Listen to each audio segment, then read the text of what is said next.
Hello everyone.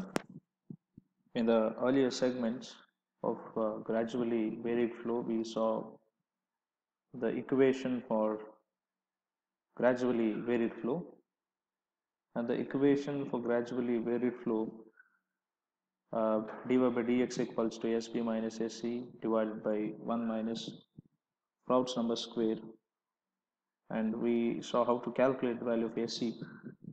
So dy by dx represents the variation of depth along the bottom of the channel and is also called the slope of the free water surface. Now when dy by dx equals to 0, please refer to the diagram.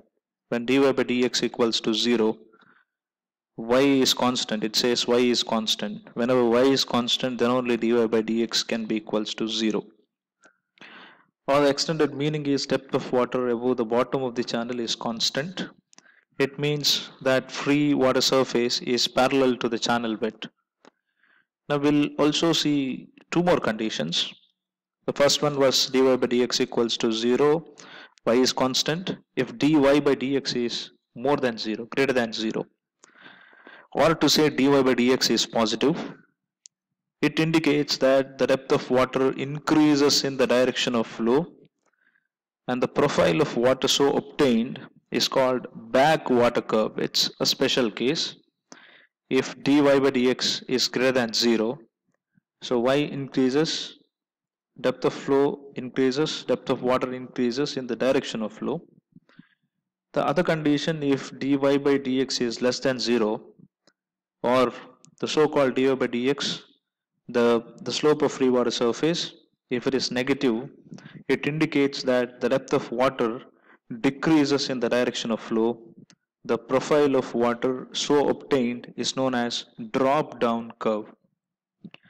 Now the backwater curve or drop-down curve are realistically present. We'll try to understand the first effect of backwater curve now. There is something called backwater curve, and which can be measured in terms of its length and the changes in the depth of flow, which is known as efflux.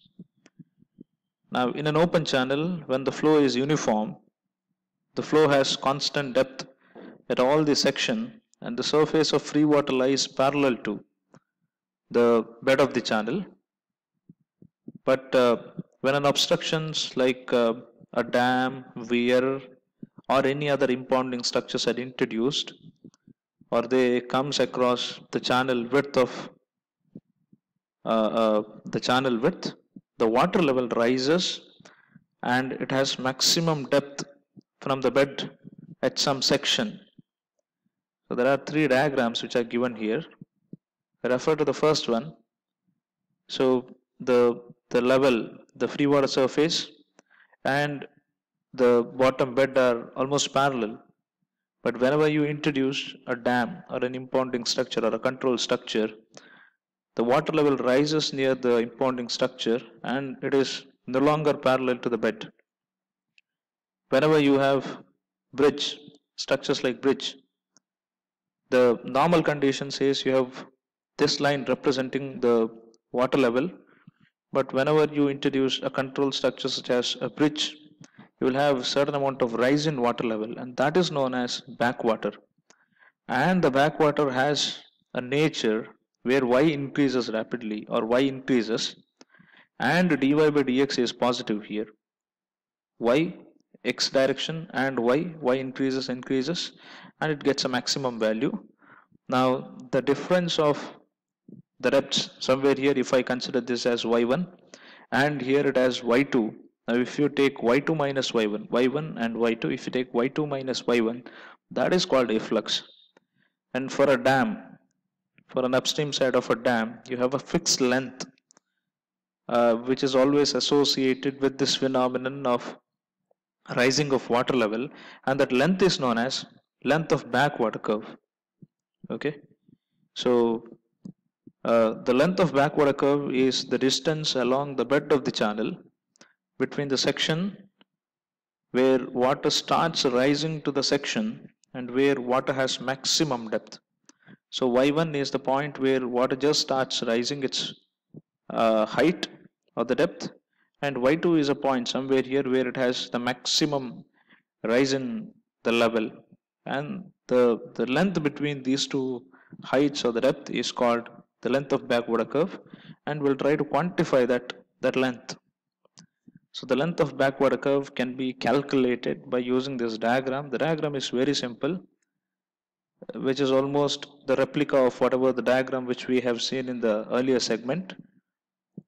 You have a datum line, the Z, and the water surface. This is exactly the channel what we have, and the energy lines. Okay, so we'll consider two sections, section 1 and section 2. Section 1 is the point where the phenomenon of backwater just starts, and somewhere here it ends. So y1 and y2 are the depths. Z1, y1, v1 square by 2g are the components of energy at section 1. At section 2, y2, z2 is 0. You have to note this point, z2 is 0. y2, v2 square by 2g, and there is a head loss which is hf. There are also two more important things. One is I. I is the bed slope and J is the energy slope.